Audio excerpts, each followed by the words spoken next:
Not anymore.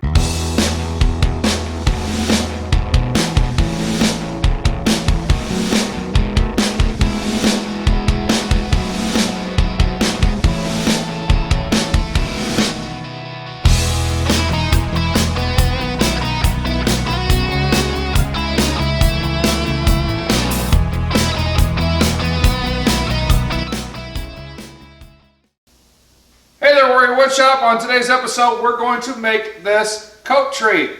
I've got my little helper, 11-year-old Larson, and since the holidays are coming up, we're going to basically, you got some clutter in the hallway, we're going to basically build a coat tree that you can put in the hallway temporarily or semi-permanently. But the ironic part of this is this was given to us by Larson's grandma. Guess who we're making this one, the new one for? Alright, so this project would fall under what we call our garage workshop series. We're going to use some basic tools, not the big cabinet making tools. So go down to your local home center, we're going to pick up a 4x4. They do make non-treated, but I discovered that the non-treated is more expensive than the treated.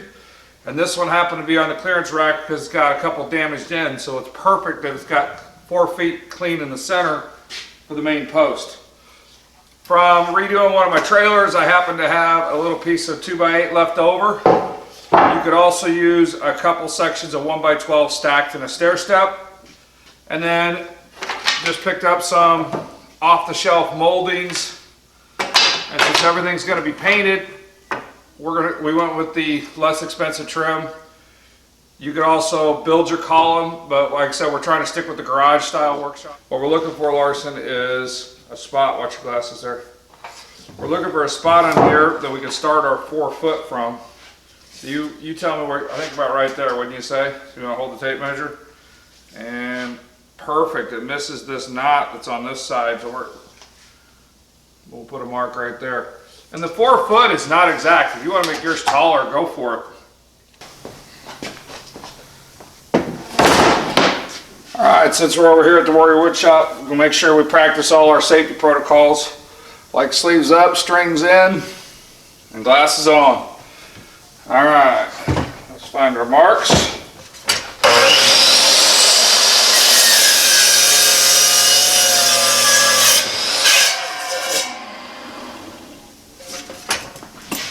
I guess I got another trailer block. And we'll do the opposite end.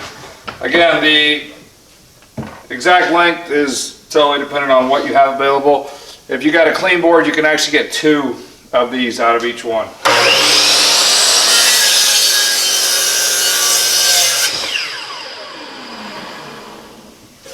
And there's trailer block for the other side. But back to the road project. Let's go build a post. Bonk!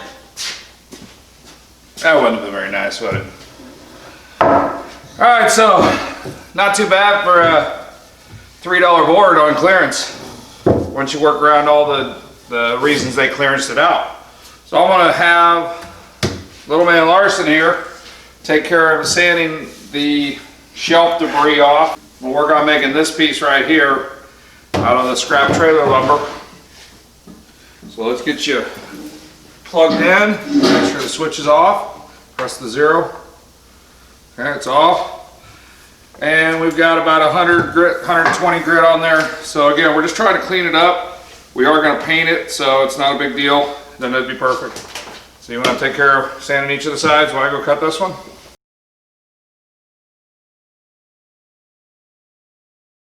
This is really smooth now.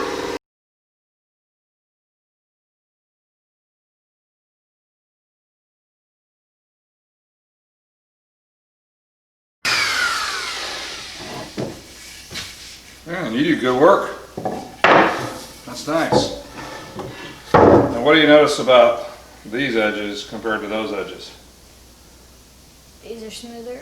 Yeah, because they're kind of rounded. So, same thing here, it's got really square edges. So we're going to use what we call a router to round over all the edges. You want to try it? Okay. So you're going to go that way. And I've already got the depth set, so turn it on. Let's put the plastic side on the wood. Here we go. Okay, ready? Yeah. Alright, grab it like this. And keep that little wheel up against the edge.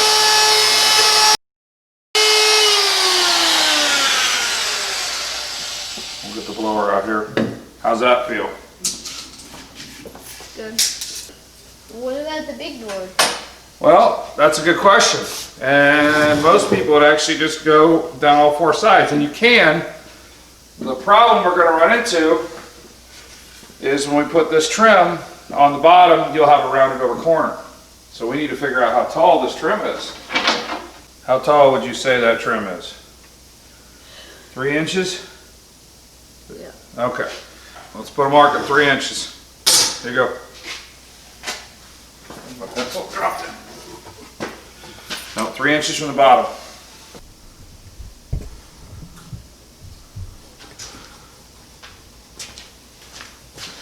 Now we got to do that on all the edges. Or, I think you figured out the trick, didn't you? Put a mark at 33 and 34 and a half. All right, we're gonna do that on both lines. Give me a hold. Yes. Bingo. Now that we got our marks here and here, we're going to round over the edges between the marks. Want me to do it? Or you think you're ready? I'm gonna try. You gonna try again? All right. This one you got to kind of watch underneath. So make sure it's away from the.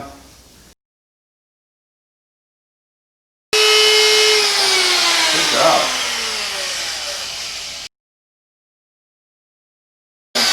Good job. Okay. There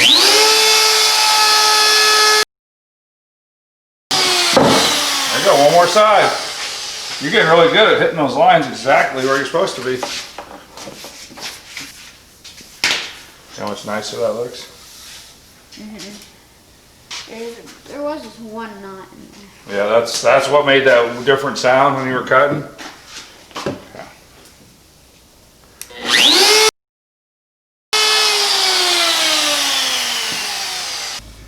You did a really good job, didn't it? Mm-hmm. You handled. That was your first time routering, wasn't it? So that's what we call the trim router. It does perfect jobs like this, where you don't need the big bulky handheld. So our next job, on with the ruler. Our next job is to put this onto there. Where do you think we should put that post? The middle. Right in the middle? Okay. So we're measuring it. How wide is it? Approximately 9 inches. 9 inches. So where's halfway? 4.5. But this is the middle, and then we have to figure out where the base is going to go. Oh, good. You're thinking ahead. So, you want me to show you a trick to finding the middle? Yep. Line up corner to corner. Draw a line about halfway through. No, you don't do the whole way. Start about there. You go into about here. All right, let's do it the other way. And you're good. That's good. Okay. Here's a trick one for you, or a tough one. That's 3.5. What's the middle of 3.5? 1 3/4. Awesome. All right, so we found our center. You're gonna try it. All right, muscles. Want some help? I shot it. Not quite tall enough, though, are you? Nope. This is called dry fitting. Double checking your measurements, right? Okay, I'm holding it. You double check them. Look good on all the sides? Yep. Right here. Let me fix one. Nice job. All right. Next thing we gotta do is get the bottom screwed to it. I need this again now. What happens sometimes when you screw right into wood though? It splits. It splits. So this drill is for the holes? Now the exact location is just approximate, so don't worry if it's not perfect. Keep going. There it goes. All right, let's flip it around. Now, here's the problem. What's the top of this head going to do to the floor?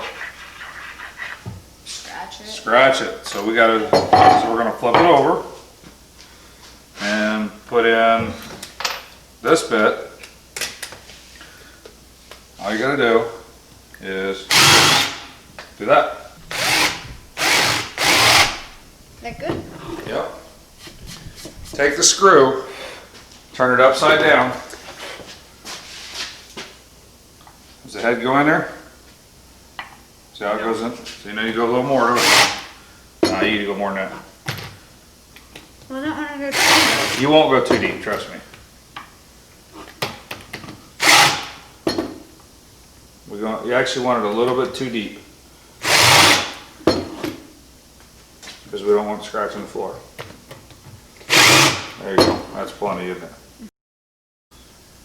Look good? Okay. The challenge is getting that to line up.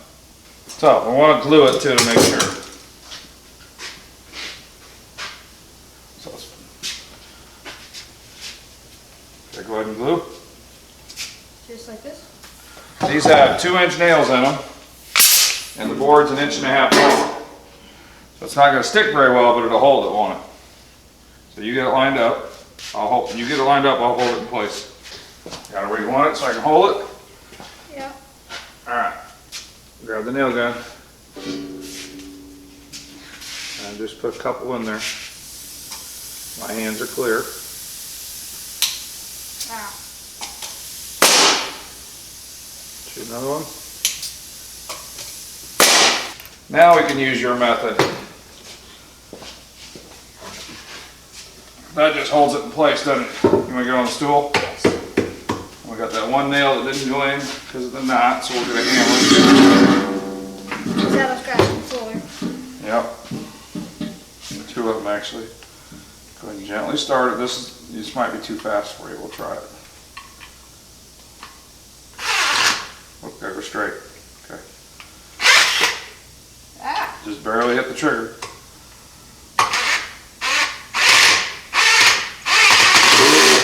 Go. There we go.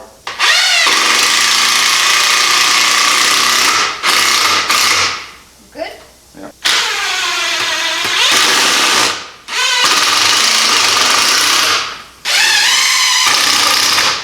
Get down below the surface. Alright. Is it sturdy? Uh-huh. Okay. Check it, make sure we don't scratch any of the floors. We all good? Alright, so if you haven't done miter trim before, this is actually a good place to get some practice because everything's going to be puttied up and painted over. However, we're dealing with pieces that are 4 inches long here, or even 3.5, and that definitely violates the margin of safety. So if you notice my trim is all long, I'm going to actually put my good piece on the scrap side and work off that end rather than trying to work with small pieces. So the first thing I need to do is miter up one end.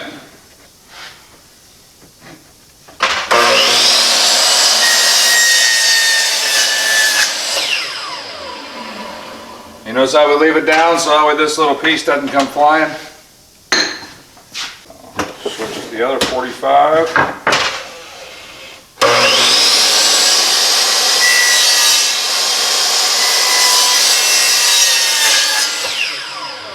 Alright, since our pieces are smaller, and they're leak still, we're going to switch to the brad nailer. Hey, you knocked the glue off. That was you when you were taking your piece. Me? You're blaming me? Alright, I'm going to put a little glue on the back. And then we'll glue the miter corners once we get another piece.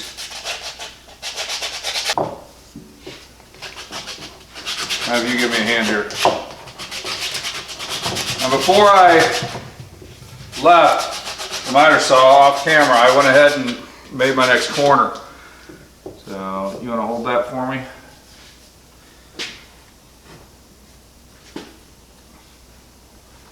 That way we can get that into position. This is the first one's always the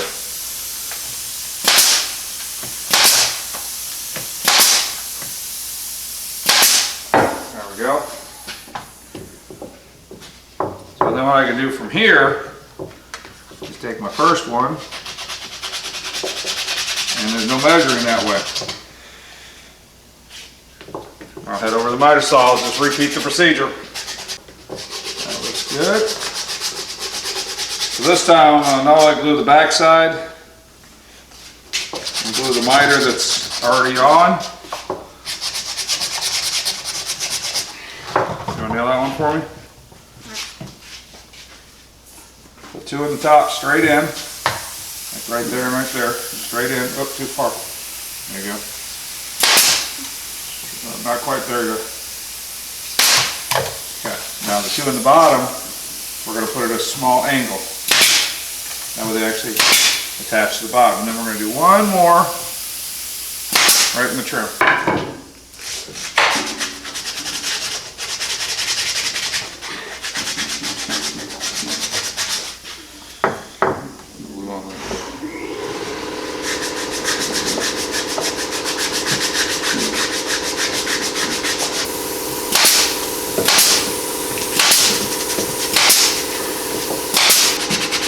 That's it. Looks decent. This time we're going to glue both.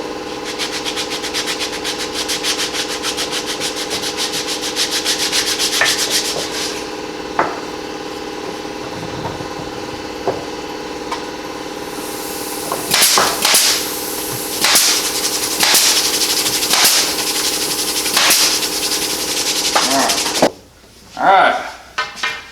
There's our trim. Then you have a question? What about?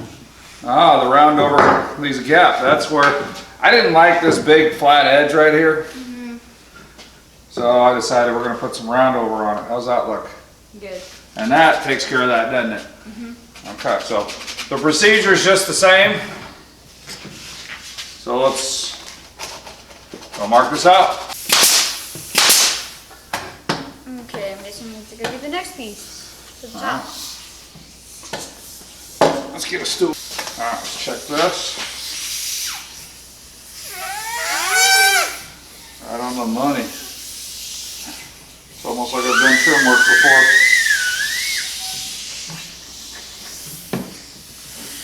Okay.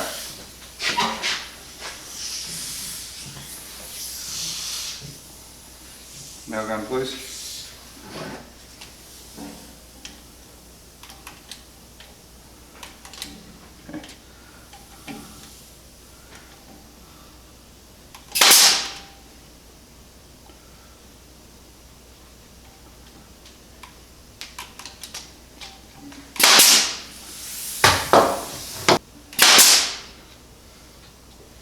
Okay, I'm going to wait on this last nail, that way I can make sure this last piece gets, yeah, it's actually the hose is cracked.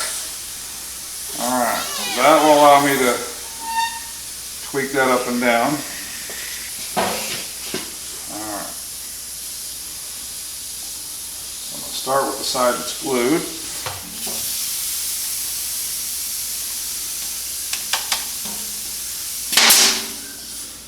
Position these two together.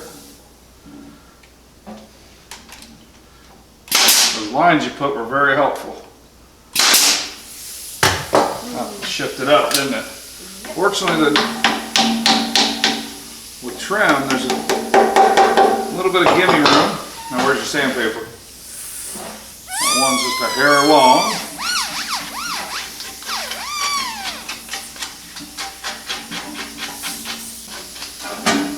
And I'm just trying to get rid of any sharp corners since I know this is going to be used for the grandkids to hang their coats on as they come in from the lake house. So with a 3 and a 6-year-old and an 11-year-old, this is in that headbanger range, wouldn't you say?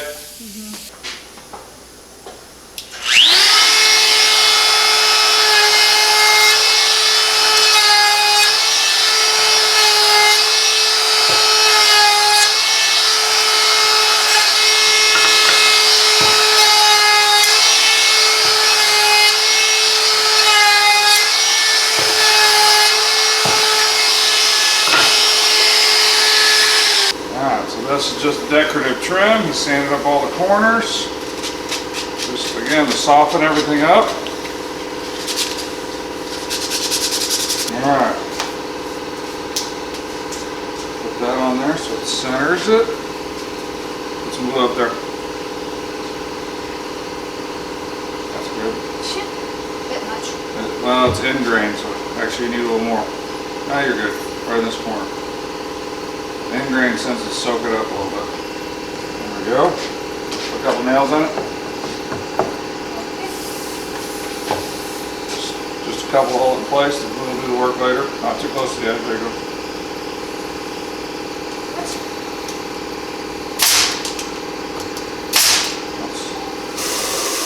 That should be good enough.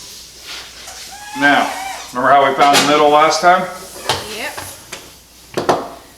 Are we doing the whole measuring? No. Look. I can't really Yeah, measure. you're not quite tall enough. Alright, I already used a hole gauge to know that that's a 1/4-inch hole, so we're going to make it 7/32, so that way it has to bite. Alright, this one. So I'm guessing we just drill the hole in the middle of the X, like we did. Yep. So I'm just having a bit of dust. Yeah, I'm gonna screw this one in. Let's put a little glue on the bottom too.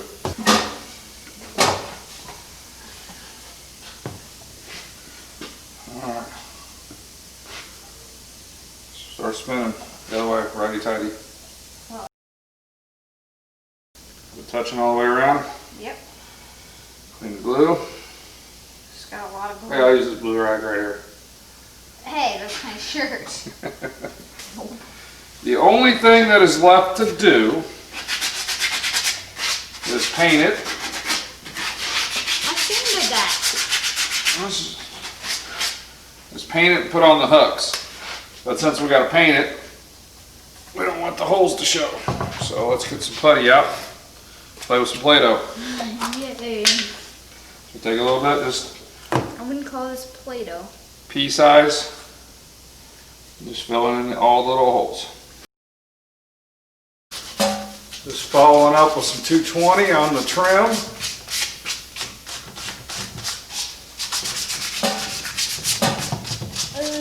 How'd they do on that one? Did they spend as much time sanding as we did? Probably not. Well, that about wraps it up for this episode of the Worry Woodshop. You can see this is what we were presented with to try to mimic. We just used some whatever shorts the home center had for trim, so it doesn't match exactly, but we weren't concerned about that. In fact, I kind of like the bigger trim. What do you think at the bottom here? Yeah. And this one happened to have a scrap 2x12. I used a 2x10. Not much difference. One of the biggest deals though is making sure that you don't scratch your floor. So countersinking. So the last thing we've got to do is put the paint on it, and we know that Grandma wants to paint it herself. And the hooks, we're not going to open those till we know that there's so many choices out there. So we're going to let her make the choice. All else we'll have to do is go out and make some sawdust.